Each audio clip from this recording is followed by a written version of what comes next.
जय जगन्नाथ। आज विजय भाई आलोचना करवा 13 दिनिया पक्ष। बहुत गवेषक बहुत कथा कहते मालिका को बर्तमान मैंने अति लेबू चुपुड़े जो पिता कहती मालिका गोटे साधारण भाव समस्त धरी महापुरुष गोटा कहते छंदी बांधी कर जेते कह उदर पूरब ना। बर्तमान तुम देख आम भी देखुचु अनेक गवेषक मालिका को प्रकृत गवेषणा करना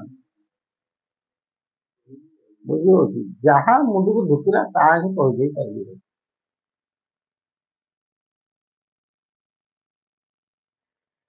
महापुरुष वाणी की कदर्यता करवा भारी क्षतिकारक। आउ गोटे जिनस मन रही कौन सी महापुरुष ना को परिवर्तन कर भणीटा अन्य ना रे ही करना बहुत पाप। 13 दिनिया पक्ष किए कह पृथ्वी ध्वंस हो किए कह अमुक हो किए कह समुक हो सब चली 13 दिनिया पक्ष कौन आगुरी पढ़ी नाला आगुरी पढ़ी महापुरुष लिखी गोटे अमर जुम देख से लिखी सबू 13 बुझ माने सबू 13 मसीहा गुप्त थी लिखी सबू गुप्त हम सब मसीहा थी किंतु से जो 13 कथा लिखी तार अर्थ हूँ अलग है। दिव्यसिंह देवंकर 54 अंक चली बर्तमान गुप्त अंकटा 54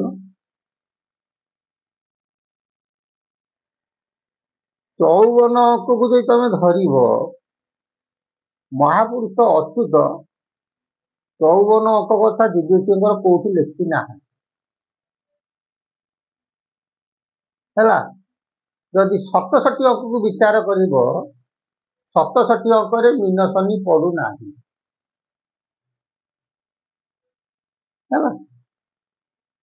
एवं 67 अंक 13 दिन आषाढ़ मास पड़ो बोली कौटी लिखी ना बुझी ये लोक माने मालिका भक्त जी अच्छा पंचशतांगवादी भक्त जिते संसार केते जन गवेषक बाहरी एमती मालिका शास्त्र को कदर्य कर दौरान जहाँफल से कौन अविश्वास आस महापुरुष लिखिं ठीक आम जदि महापुरुषों बाणी की छंदी बांधी कह आम क्षतिकार जानी कहवा न जानी चुप रह अनेक व्यक्ति विशेष मिथुन मास 13 दिनिया पक्ष पड़ो कि कौ अंक लिखी ना शुणी बुझी किंतु ता ऊपर पद अंक लिखि ये अंक हिसाब टाक धरी पारती ना तल पदटी खाली पढ़ी दिए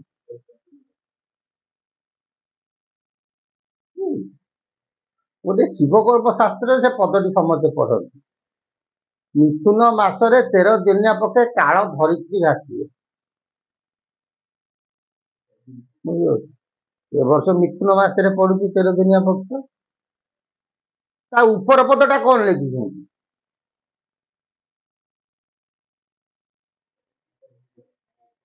लिखि मेष को वृषर संगे मिसाइब मिथुन अरे प्रकाशीण सप्तशी मंडल दक्षिण रेक संदेह नकर पूर्ण मीन शनि मिथुन मासरे 13 दिनिया पक्ष काल धरित्री आसब मीन शनि गुरुबार पड़ो यही अंके ध्रुव ध्रुव बुझे आपर आम आगु आलोचना कर ये जो अंक हिसाब आर 2टी अर्थ बाहर 2टी अंक हिसाब बाहर गोटे अंक हिसाब कौन हम 32 अंक ଆଉ ଗୋଟେ ଧରି କହିଲ 37 ଅଙ୍କ। କିନ୍ତୁ ମହାପୁରୁଷ କହିଛନ୍ତି 32 ଅଙ୍କ ନୁହଁ, 37 ଅଙ୍କ ନୁହେଁ, ଏଟା 32 ଅଙ୍କ। ଏଇ ଅଚ୍ୟୁତଙ୍କର କଳିକଳ୍ପ ଗୀତା ପ୍ରମାଣ ବୁଝି ହଉଛି। କଳିକଳ୍ପ ଗୀତା କଳଙ୍କି କଳ୍ପଟା କଣ କହିଲା ପ୍ରମାଣ ଦେଲା? କୁହୁଡ଼ି ଘୋଟିବ ନବ ଦିବସ, ଜାଣିବୁ ପ୍ରଭୁ କରିବେ ନିବାସ। ଦିନ ଶନିଏବ ମୁକୁନ୍ଦ ଅଙ୍କେ, ଭାରତ ସୋରି ହେବ ହଟପଟେ। ହେତୁ ରଖିଥିବ ବ୍ରଜକୁମର, ସେକାଳେ ମୁହିଁ ତେଜି କଳେବର। ଏଠି ମହାପୁରୁଷ କଳଙ୍କି କଳ୍ପରେ କହିଲେ ମୁକୁନ୍ଦ ଦେବଙ୍କ ଅଙ୍କରେ ମୀନ ଶନି ହେବ। ତାହେଲେ ଗଜପତି ଅଛନ୍ତି କିଏ? ସେ ଦିବ୍ୟ ସିଂହ ଦେବ।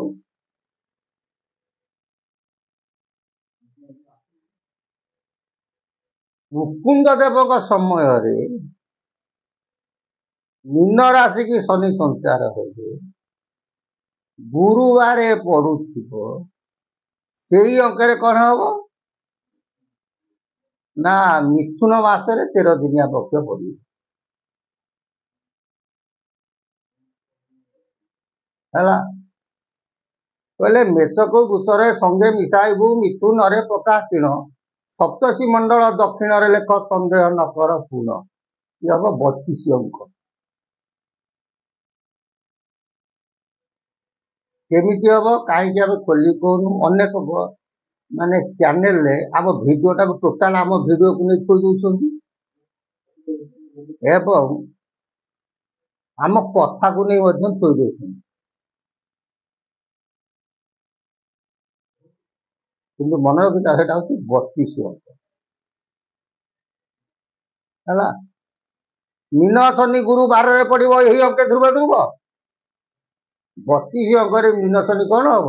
ଗୁରୁବାରେ ପଡିବ। 37 ଅଙ୍କ ନୁହଁ।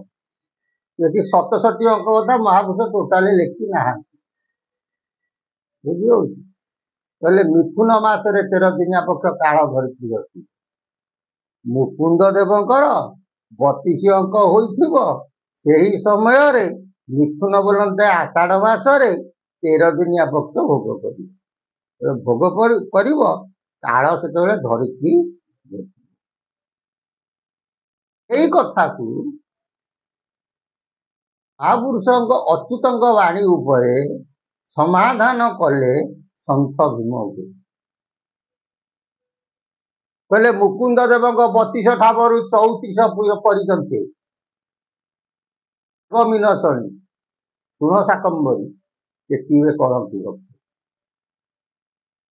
ସେତିକି ବେଳେ ଯୋଉ ମୀନ ଶନି ପଡିବ ମୁକୁନ୍ଦ ଦେବଙ୍କ ସମୟରେ, ଆଷାଢ ମାସରେ କଣ ହବ? 13 ଦିନିଆ ପକ୍ଷ ପଡିବ।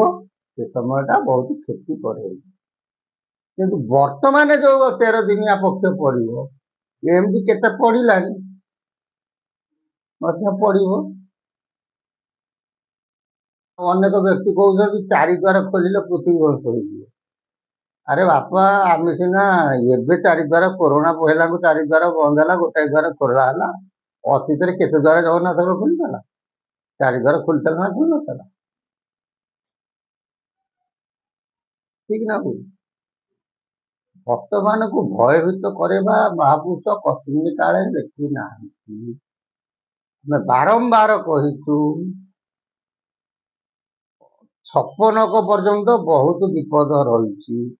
ତାପରେ ସେ ବିପଦ ଗଲା 58 ଅଙ୍କ ପର୍ଯ୍ୟନ୍ତ ଅନେକ ବିପଦ ଅଛି। 58 ଅଙ୍କ ପରେ ଆଉ ଭଲରେ କିଛି ଦିନ ଯିବ।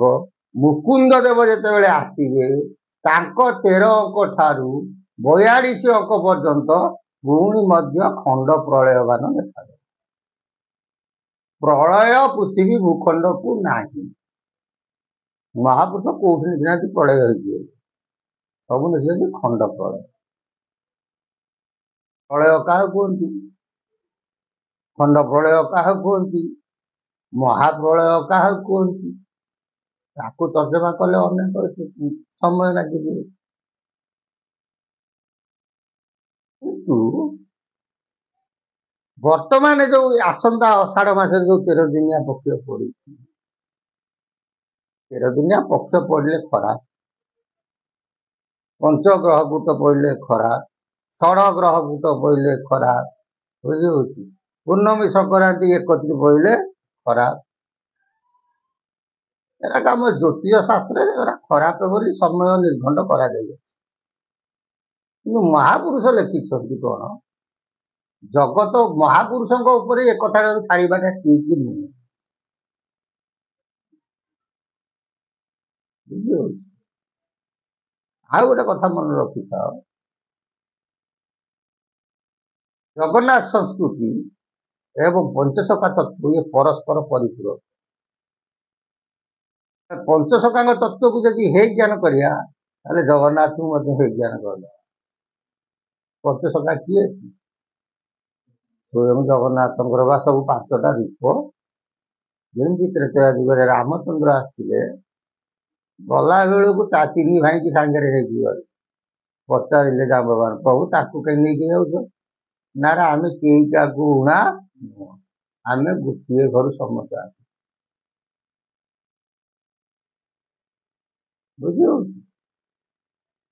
ତେଣୁ ପ୍ରଭୁ ଯିବା ଆଗରୁ ଲକ୍ଷ୍ମଣକୁ ଆଗ ନେଲେ, ତାପରେ ଭରତ ଶତ୍ରୁଘ୍ନ, ତାପରେ ସେଇଠୁ ନିଜେ ମଧ୍ୟ ଜଳ ସମାନ ବିଷୟ। ଯୋଉ 13 ଦିନିଆ କଥା ମହାପୁରୁଷ ଲେଖିଛନ୍ତି, ସେଟା 13 ଦିନିଆ କଥା, 13 ଦିନିଆ ପକ୍ଷ କଥା ନୁହଁ, ଏଟା ମୁକୁନ୍ଦ ଦେବଙ୍କ 32 ଅଙ୍କ କଥା।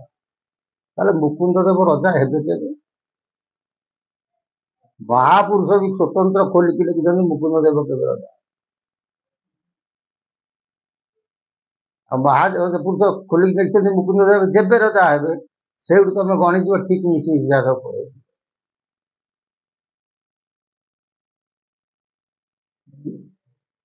କଳିଯୁଗ ସରିଯିବ, କଳିଯୁଗ ସରିଯିବ, କ'ଣ ସରିଯିବ? ସେଇ ଆପ ତେଜ ପୃଥ୍ୱୀ ବାୟୁ ଆକାଶ ପଞ୍ଚଭୂତ ଅଛନ୍ତି ନା ନାହାନ୍ତି? ସବୁ ଠିକ ଅଛି। କେବଳ ଆମର ସଂସ୍କୃତି, ଆମର ସଭ୍ୟତାର ପରିବର୍ତ୍ତନ।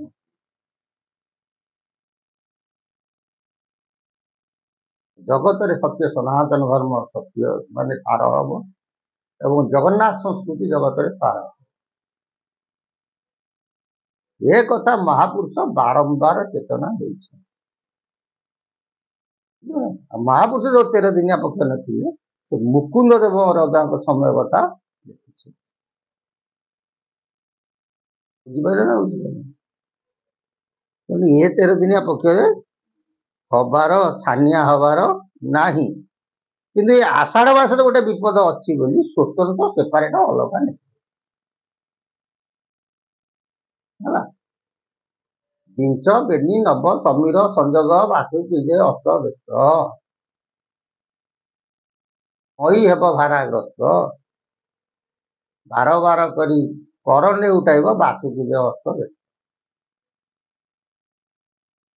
ଏକଥା ଉପରେ କହିଛନ୍ତି, କିନ୍ତୁ 13 ଦିନିଆ ପକ୍ଷ କଥା କହିନାହାନ୍ତି। ଆଉ ସେ ପକ୍ଷ ଯୋଉ କଥା କହିଛନ୍ତି ସେ ବହୁତ ଦୂର। ଆଉ ଗୋଟେ ନେଇଛନ୍ତି ଶିରେ ଲାଗିବ ବଡ ଡାଳ ପୃଥିବୀରେ ପଡିବ ଚହଳ। ଆରେ କୋଉ ଶିରରେ ଲାଗିବ? ସେ ତାଙ୍କ ଗାଦିକି କହିଛନ୍ତି ଶିର ବୋଲନ୍ତେ ମୁଣ୍ଡ ବା ମସ୍ତକ, ବୃକ୍ଷର ମୂଳ ହଉଛି ମସ୍ତକ, ମହାପୁରୁଷଙ୍କ ଗାଦି ଉପର ହଉଛି ମସ୍ତକ। ସେ ବୃକ୍ଷର ମୂଳେ ଡାଳ ଲାଗିବା କଥା କହିଛନ୍ତି ନା ଗାଦି ଉପରେ ଲାଗିବା କଥା କହିଛନ୍ତି? ସିଏ ମଧ୍ୟ ଗୋଟେ ସନ୍ଦେହ ମୋଚକ।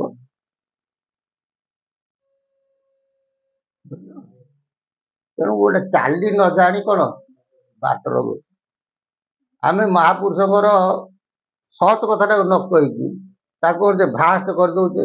ଆମ ପାଖକୁ ଅନେକ ଫୋନ ଆସୁଛି, ସାରେ ଅମୁକ ସମୟ ଘଟିବ, ଅମୁକ ଲୋକ କହୁଛନ୍ତି, ସମୂହ ଲୋକ ସାଙ୍ଗୁଲା ବାପା ଆମେ ତ କଥା ଜାଣିବୁ। ଏତିକି ମନେ ରଖିଥା, 13 ଦିନିଆ ପକ୍ଷ ସେ ଯୋଉ ମହାପୁରୁଷ ଯୋଉ 13 ଦିନିଆ ପକ୍ଷ ଲେଖିଛନ୍ତି ସେ ବହୁତ ଦୂର ଅଛି, ବହୁତ ସମୟ ଡେରି ଅଛି, ସେ ଅବିକା ହେଇ ନାହିଁ। ମୁକୁନ୍ଦ ଦେବ ରଜା ହେଲେ ସେତେବେଳକୁ ଭଲ ଖେଳଟା ହବ। ସେ ଖେଳ ବର୍ତ୍ତମାନ ଆରମ୍ଭ ହେଇନାହିଁ। ଜୟ ଜଗନ୍ନାଥ। ପ୍ରଭୁଙ୍କ ସଦିଶା ପୂର୍ଣ୍ଣ ବୋଲାନନ୍ଦ ହରି।